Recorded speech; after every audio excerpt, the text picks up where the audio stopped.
оглядывая пройденное, могу одно сказать. Я все делал, все, что я мог. Совершал ошибки? Да, совершал. Но я в своей работе не совершил никаких роковых ошибок, которые привели бы нашу страну к какой-нибудь страшной катастрофе.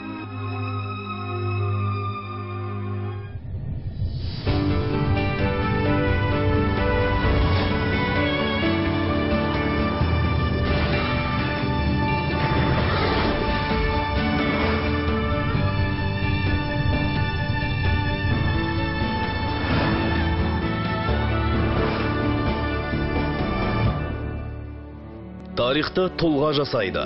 Жаһандық саясатта есімі мемлекеттің құрылымдану тарихымен қатар аталатын көшбасшылар некен саяқ. Мұқалмас ерік жігер ұрпақтар алдындағы асқан жауапкершілікті терең түйсінудің арқасында қайраткер жаны жаралы, сағы сынған халықты да ордалы елге айналдыра алады. Және ұлттың болашағына деген жанашырлық оны тіпті ғаламдық деңгейдегі тұлға дәрежесіне көтеріп, адамзаттың азамат етеді. Әлемдік сахнадағы даңқты саясаткерлердің қатарында қазақтың тұңғыш президенті Нұрсұлтан Назарбаевтың есімі аталады. Сарапшылар мен саясаттанушылардың уысынан Назарбаев феномен деген ұғымды да жиі еститін болдық. Тұлға әрекетінің құбылысқа айналуы ілеуде бір кездеседі. Ұлт тәуелсіздігі алтын ғасырының бастауында тұрған қайраткер Назарбаев дәуірі деп аталатын 2 онжылдықта ел басқарудың өзімізге ғана тән үлгісін көрсетті. Әлемдік тарихта қазақ президенті өз жұртын жойқын қарудан бас тартуға жұмылдырған көшбасшы ретінде мәңгіге қалмақ. Жаппай қырып жою қаруынан бас тарту жөнінде шешім қабылдаған президент болашақтың көшбасшысы. Мұндай қадамға барған адамды батыл һәм көреген жан дер едім. Тағдырлы шешім қабылдау асқан өжет әрі ұлы адамдардың ғана қолынан келеді. Ал ұлы шешімдерді халықтың келісімімен ғана жүзеге асыруға болады. 1991 жылдың желтоқсан айының бірі. Кейін күнтізбеде қызыл түспен боялатын бұл дата қазақ тарихында тұңғыш демократиялық сайлау өткен күн. Халық ерікті түрде көшті қолына алар азаматын таңдады. Таңдау арқылы үлкен тарихи бетбұрыстардың бастауында тұрғанын түйсінді. Халық сенімі тұлғаны қанаттандыратын тоғырлы күш. Әрине ол тұста бақталастық, бақастық дегенде болып жатты. Бірақ көшбасшыға сенім білдіру арқылы халық тұрақтылық жолын таңдады. Қазақ халқы, қазақстандықтар бүкіл ел болып тұңғыш өз президентін сайлады. Өз билігіміз өз қолымызға тиді. Өз байлығымызға өзіміз ие болуға айналдық. Тіліміз, дініміз, әдет-ғұрпымыз, салт-дәстүріміз қайта оралды. 1991 жылы атақты Беловеж келісімнен кейін желтоқсан айының 16-сында Қазақстан өз тәуелсіздігін жариялады.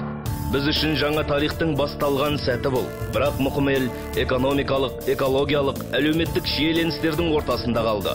Ол тұста одақтан ажыраған қай елде де берекелі тірлік болмады. Стандардың халін еске алғанда ұзын сонар көштің соңында мысқылмен біздің мүшкіл халіміз аталатын. Қойнауы құйқалы жер жылдар бойы біреудің ыңғайымен басқарылған соң, бізге қалғаны сыртқа шикізат тасудан басқаға бейімделмеген экономика.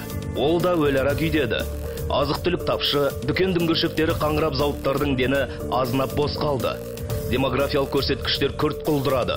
Әйелдер бала үстінен қайтып, сәбилер жиі шетінейтін, некелесу азайып кетті. Білікті маманның бәрі ала сөмкесін арқалап, базар жағалап, жан бақты. Біз кәдімгідей пенсионер еңбек күн көрген халық емеспіз бе? Ақшамыз апарып салдық, айыбыз сендік қой. Өкімет көмектесу керек қой, айналайна өніміз картегенде. Сыртқы күштер мүддесі жатса, кемеліне келіп тұрған аса қуатты елдердің өзінен саңлау табады. Ал ертеңгі күнді ойлауға шама шарқы жетпей, бүгінгісінің өзі бұлдыр ел күлшелі шелпектей көрінеді ондайларға. Халықтың иммунитеті әлсірегенде мемлекет ішіндегі кейбір топтардың амбициясы да күшейіп, ұлттың қауіпсіздігіне қатер төндірді. Жоқтық, жұмыссыздық, халықтың көңіл күйінен де байқалатын. Ашқалық ашушан келсе керек, батыстың белді басылымдарының сол кезде бұл мемлекеттің болашағы жоқ. Елдің ақыры осы, талқаны шығат деп жазғаны бар. Плохое часто забывается, а ведь не было электричества во многих районах. Предприятия все стояли, безработица была сплошная, 2 миллиона человек. Пенсии мы не могли платить, зарплаты учителям, врачам не могли платить. В магазине не было элементарного хлеба и молока для детей. Талассыз ақиқат. Қазақстан деген елдің барын шалғай жұрт Нұрсұлтан Назарбаевтың аузынан еститін. Томаға тұйық жатқан мемлекетке инвестиция өз бетімен келмейді. Қаржысы бар алпауыттарды келуге көндіру керек болды. Сондықтан тәуелсіздіктің алғашқы жылдарында мемлекет басшысы шетке жиі қатынап, қазақ деген ел бар, бізге сенім артқан үкімет те, кәсіпкер де ұтылмайды деп уәде беретін. Қазіргіде инвесторларға қатаң талап қоятын қауқар да жоқты.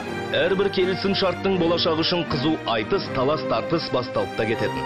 Шешімдерді қабылдауда саясаткерге әрі экономист, әрі дипломат, әрі стратег, әрі тактик болға тура келді. Ол барлық мәселелерді өңбейінен өткізіп барып, ақырғы шешімді қабылдайтын. Өйткені бар жауапкершілік жүгі айналып келгенде бір ғана кісінің мойнына артылатын. Мы начали с подписания контракта с Шевроном. Я всегда говорил, что кроме того, что это дает нам государству нашему валюту, причем эффективную, это имеет огромное для нас политическое значение. Если будет мощно процветать в Казахстане бизнес, и они будут смело приходить к нам, и капитал западный будет присутствовать в Казахстане, это и есть главный пункт безопасности нашего независимого государства. Ода қыдырағанда жаһандағы әлеуеті 4-ші ядролық қару арсеналы біздің қолымызда қалды. Оны сақтап қалу арқылы Қазақстан мұсылман әлеміндегі ең айбарлы әскери державаға айналар еді. Тұс-тұстан оқ-тұмсықтарды өзіңде қалдыр деп сыбырлағандар көп. Ел ішіндегі зиялылардың ойы екіге жарылып, көшбасшы тағы да таңдаудың ортасында қалды. Бірақ ел мүддесін қасиет тұтқан тұлға халықтың еркін білдіретін шешімге тоқтады. Страшной силы сопутствует приходу ударной волны.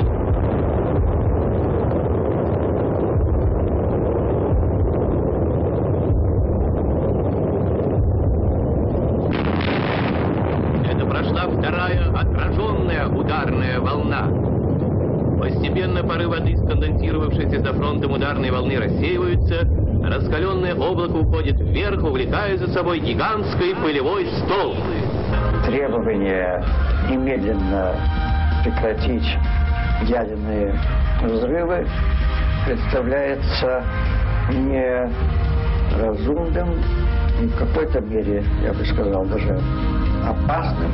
Алыптардың мүддесі ғаламдық ауқымдағы сенім қақтығысы жатқан жерде бір халықтың тағдырын тәлкек ете салып қолдағы қуыршаққа айналдырудың небір сценарийлері бар. Ондай қауіпке қарсы тұру қайсар мінезді қажет етеді. Сөйтіп, Алаш баласы азаттық ала сала Семей ядролық полигонын жапты. Жаппай қырып жоятын қарудан бас тартты. Жойқын қаруың болмаса жойылып кетуің мүмкін деген қасаң қағиданы тас-талқан етті. Ендеше ел билеушісі еңіреп жүрген ердің жұрты үшін басын дөңбекке қоюы, тәуекелге баруы. Полигонның зардабын тартып отырысы жаным нұрым. Қазір міне 20-ға келді. Өз бетіме тұра алмайды, өз бетіме жүре алмайды міне. Болжам бойынша Қазақстанда радиациядан зардап шеккендердің саны 500 мыңдай. Полигон зардабынан мыңдаған адам ажал құшты, тағдырлар талқандалды. Кемтар жандарды көріп жағасын ұстаған жарты әлем әлі басы бүтін ібілістің қаруынан бас тартқан жоқ. Керісінше қырып жою технологиясын жарса жетілдіріп жатқан державалар бар. Бала кезімде апат шеккен талай адамды көрдім. Сондықтан бұл тауқыметпен күресті өмірлік мұратына айналдырған жандардың алдында басым деймін.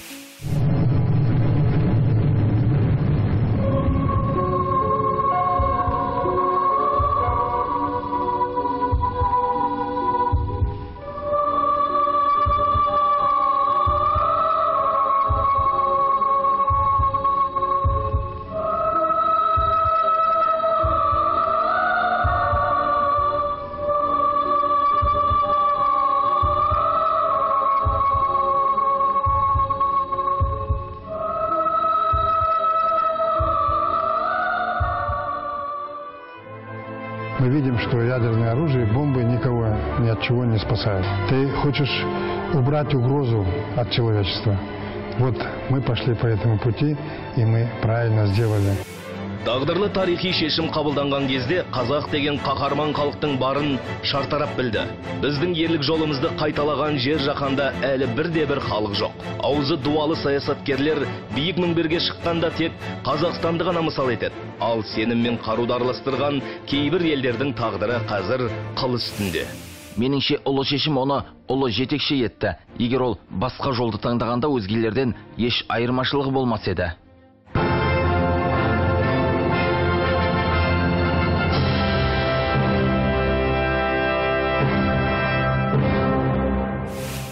Сәуегейлер елдің алдындағы ендігі кедергі көп ұлттылық деп көкіді. Оңтүстік пен солтүстіктегі жұрт этникалық құрамы сан алуан болған соң бірінің тілін бірі таба алмай қақ жарылады. Қақтығыс болады. Тіпті азаматтық соғысқа ұласады деген долбар көп айтылды. Молдовия, Әзербайжан, Гүржі елінде осы болжам шындыққа айналды. Еркіндіктің дәмін сезе алмай, қадір қасиетін салмақтай алмай қалған ұлттар бар. Ал қазақты бұл қатер айналып өтті. Ел иесі, жер менікі, өз жерімдегі бар игілік өзімдікі.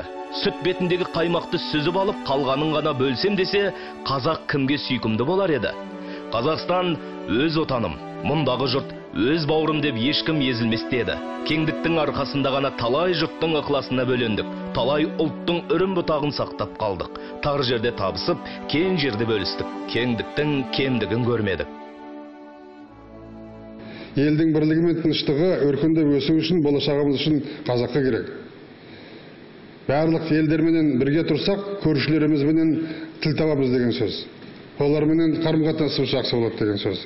Ішіміз бірлігі нығайып, барлық жоспарларымызды орындауға мүмкіндік туады деген сөз. Мынау немецкий центрна бастығы Ириша. Мынау Карис мәдени орталығына алады. Мен балдызым. Бұл татарский Галия, бұл еврейский Людмила. Көрді қалай мен байымын. Қазақ жалғыз шауып бәйге алған жоқ. Дара жүріп дарабоз атанған жоқ. Қолда бар көп игіліктің кемелденуінде өзіміздегі талай ұлттың үлесі жатыр. Олар бізге оза шапқан оғлан ұландарын сыйлады. Оғлан ұландар жат жұртта қазақтың көк туын сан мәрте желбіретіп, абыройын асқақтатты. Когда меня спрашивают о национальности, я говорю: отец русский, мама кореянка, а мен казахпын. Все мои победы я посвящаю моей стране. Өткен жылдың жазы, кәрі құрлықта Олимпиада алауы тұтанды. Міне сол кезде шартарап біздің көп ұлттан құралған команданың бірінен соң бірі алтын медальды қанжығасына байлап, бірліктің үлгісін көрсеткеніне куә болды. Бейжіңде 29-шы орында болған ұлттық құрама Лондонда жалпы командалық есептегі 12-ші орынды қанжығасына байлады. Қасқайған 7 батыр 7 алтынды еншіледі. Тағы бір күміс 5 қола біздің спортшылардың еншісінде. Қазақстан тағы да жеңімпаз елдерге тән қырынан көрінді. Народу спасибо большое. Всех люблю. Руслан Абишев, спасибо вам за звонок. Очень приятно. Я люблю вас. Ура, Казахстан! Я, как и все казахстанцы, горжусь тем, что в честь побед наших олимпийцев в Лондоне 7 раз звучал государственный гимн нашей страны и поднимался флаг Казахстана. В 21 веке только сильная, здоровая нация может быть конкурентоспособной. Қысқа мерзімде барды еселеудің жолында үйреніп алдық. 1994 жылы ішкі жалпы өнім көлемі жан басына шаққанда $700 сәл асатын. Бүгінде 12.000 ақш долларынан артылды. Аймақта көш бастадық. ТМД елдерінің ішінде Европадағы қауіпсіздік және ынтымақтастық ұйымының саммитін ұйымдастырған ел әзірге Қазақстан ғана. Өзгелер жекешелендіруді желеу етіп жүргенде, интеграциялық идеяларды батыл алға жылжытуды ұсынған тағы да қазақ көшбасшысы. Сонау 1994 жылы Нұрсұлтан Назарбаев Мәскеу мемлекеттік университетінде осы идеяны ортаға салғанда маңайындағылар үрке қарады. Ал бүгінде біз бұл ойдың нақты жүзеге асқанын көріп отырмыз. Бұл жаңа негізде, жаңа әлемдік қалыпта экономиканы ұштау форматы. Ынтымақтасудың жаңа үлгісі Назарбаевтың Еуразиялық экономикалық одақ идеясының астарында не жатыр? Интеграция сол ұзақ мерзімді ұмтылысты ақтайтын қадам, келешекте халықты асырайтын жол. Өйткені 17 миллиондық нарық алыптар үшін санасуға тұрмайтын ықшам аймақ. Теңгенің тиыннан жиылатынын, ынтымақтың ұйымнан келетінін әуелден түсінген Қазақстан, Ресей, Белоруссия Еуразиялық одаққа бірігу ниеттерін жоспарлы түрде ілгерілетіп келеді. Қазақстан, Ресей, Белоруссия енді 2 жылдан кейін Еуразиялық одаққа бірігеді. Қазір осы құрылымның құқықтық құжаттары түзіліп жатыр. Еуразиялық одақ бір-біріне тәуелсіз мемлекеттердің теңдей одағы. Теңдік қағидаларының сақталуын қазақ президенті принципті түрде қорғап келеді. Тауарларымызды алайық. 17 миллион халқымыз бар. Ішкі нарықтың барлығы толды. Ал енді өсіп өркендеу үшін 6-7%-ке мемлекеттік экономикасын өсіру үшін сол шығарған тауарларды сатпастан ол складта жатса ол товар емес пе? Нұрсұлтан Назарбаев елдің кіндік шаһары оңтүстік өңірден арқаға ауысады дегенде өре түрегелгендер көп еді. Елең алаң кезеңде елорда саламыз деген елбасының шешімін көлеңкеде жүріп күңкілге ұластырғандар да болды. Күмәнданған адамдар өте көп болды. Бұл қалай деп сұрақ беретін адамдар да аз болған жоқ. Бүгінде Астана 21 ғасырға жойқын жылдамдықпен бет алған жасампаз шаһар. Орталық орда ауыспағанда біздің бейнеміз дәл бүгінгідей көз тартар көркем болар ма еді? Елбасының төл перзенті Астанада аймақтағы феномендердің біріне айналды. Барған сайын ажар артып келеді. Жер ұйығымыз жайлы талай жыр, талай дастан жазылды, талай кино түсірілді. Том-том кітаптар атылды. Қазақтың құт мекені төрткүл дүниені өзіне қаратты. Сол жағалау бар болғаны 10 жылда салынды дегенде таңдай қақтым. Иерусалимде бір темір жол салуға 20 жылдай уақыт кетті. Ал сіздер 15 жылда қала салып шықтыңыздар. Жасампаз шаһарда 2017 жылы халықаралық экспо көрмесі өтеді. Өткен жылы Парижде 150-дей мемлекет жас қала Астанамен халықаралық көрмені 6 рет өткізген Бельгия арасында таңдау жасады. Жасырын дауыс беру кезінде 148 елдің 103-і Астананы қолдады.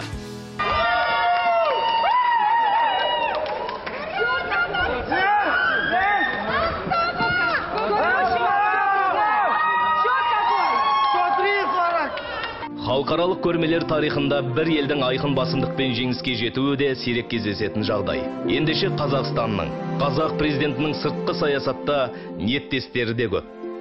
2010 жылы біз Европадағы қауіпсіздік ынтымақтастық ұйымының жиналысын өткізгенде біз еліміздің төбесін көкке көтерген болатынбыз. Мынау дәл осындай одан да үлкен. Себебі осы экспо 2017-ге 4-5 миллиондай адам келетін болады Қазақстанға деген сөз. Олар бүкіл Қазақстанға келеді. Жаңағы мемлекеттің бәрі алып кеп өздерінің павильондарын орнатады. Бізде құрылыс жасайтын боламыз үлкен. Астана қаласында жаңа орталық болады, жаңа бренд болады. Алдағы 4 жыл жас Астананың жедел жаңару жолына айналды. Бас қала өзінің 20 жылдық мерейтойына қазіргі келбетінен де бөлек реңмен жетеді. Алаштың Астанасына 3 ай бойы миллиондаған туристер келеді деген жоспар бар. Халықаралық көрме тақырыбы болашақтың энергиясы. Қазақстанның ниеті көп алдында ұпай жинау емес, жаңа заманға лайық зерттеулермен айналысатын ғылыми институт құрылымдау. Астана көрме арқылы танылып қана қоймай, ақыл ойдың ордасына айналады. Осы игі жеңістердің барлығы бір ғана ортақ мақсат жолындағы тыңғылықты ойластырылған қадамдар. Елдің ең негізгі міндеті сіз бен біздің ортақ бағытымыз әлемдегі ең ықпалды 30 елдің қатарынан көріну. Қазақстан 2050 жылға дейінгі жаңа стратегиясында түзді. 15 жылда елулікке ілінгенмен 40 жылда әлемнің көшбасшы 30 елінің тізіміне кіру биліктен де халықтан да жанқиярлық еңбекті қажет ететін шаруа. Өйткені 30-дықтың ішінде соңына шаң ілестірмейтін дарабоздар бар. Араб әмірліктері, Оңтүстік Корея, Жапония, Франция біздің әлеует алыптармен теңелсе, қазақ тарихындағы нағыз дәуірлеу кезеңі деп әлі сол тұсты атайтын болармыз. Тек қана жердің қойнауынан шығатын заттарға қарап қалмай, себебі жердің қойнауындағы зат бітеді. Қазіргі мақсат қазіргіні, ертеңгіні алып кеп Қазақстанға қоймасақ, ылғи артында солардың шағын жұтып жүретін боламыз. Қалай соны істеу керек? Ол өте қиын мәселе. Себебі ешкім өзінің технологиясын, инновациясын бермейді бізге. Берсе, қазірге қолданылып жүргенін, немесе артта қалғанын береді. Қалай соның көзін тауып, бүгінгіні алып келу? Міне мәселе. Ендігі буын билікке келгенде сіздің мемлекет мүлдем жаңаша қалыпта өмір сүретін болады. Өйткені озық ойлы жастарды тәрбиелеумен президент тікелей айналысып жүр. Даму жолында бұралаң бұлтарыстар болып жатады. Бұл табиғи жағдай. Оларға қасқайып қарсы тұрудан шаршамау тағы да көшбасшының міндеті. Кейде жұмылып кете қоюдың орнына сыңар езулеп сын айтушылар, ортақ жоспардың орындалуынан көрі өз мүддесін көбірек күйттейтіндер табылып жатады. Бірақ халықтың мерейін асыруға ұмтылған жанның ғана мұраты баянды боларын елбасы үнемі еске салумен келеді. Называется африканский синдром, то есть показное потребление. Вчера был никто, почти что нищим. Сегодня все. И что надо делать? Трехэтажный дом надо построить. Самую большую машину надо сесть. Самые большие часы, цепь сюда повесить. Это абсолютно бескультурье. Это не модно сейчас. Если у тебя так жируешь, отдай. Детям отдай инвалидам. Построй школу в своем ауле. Детскую больницу построят. Помоги людям. Весь мир так делает. Ел басқаруда түпкі мақсаттың нәтижелі боларына көз жеткізу үшін көшбасшы әр іске өз араласады. Ол үшін ұсақ тақырып жоқ. Өйткені тасада қалған түйткіл ертеңгі күні ел алдындағы үлкен кедергілердің біріне айналуы бек мүмкін. По употреблению алкоголя Казахстан занимает одно из ведущих мест сейчас в мире. Я давал конкретные поручения усилить контроль за оборотом алкоголя. На этот счет был разработан специальный законопроект. Но теперь сроки введения этого законопроекта отложены аж на 2015 год. Наверное, хорошо поработали алкогольные бароны. Не надо объяснять, надо делать. Бүгінде Қазақстан аймақта көш бастады. ТМД кеңістігінде біздің әлеуетпен таласқа түсетін ел кем деген. Бұл ұлы жеңістеріміздің бір ширегі ғана. Тіпті кейбір мемлекеттер Қазақстандағы реформаларды өзіне үлгі етіп, жаңару қалпымызды қайталап жатыр. Нұрсұлтан Назарбаевтың ұзақ жылдар бойы ел басқаруының бір сыры осында жатса керек. Оған қоса парасатты пайым, ұлттың жанын, мінез құлқын, бар болмысын бүге шүгесіне дейін білу, оны үздік көшбасшы етті. Елі елбасы деген ерекше мәртебені таңды. Ендеше, ерін сүйер елі барда, ерін құрметтер елі барда, қазақтың мерейі таси береді.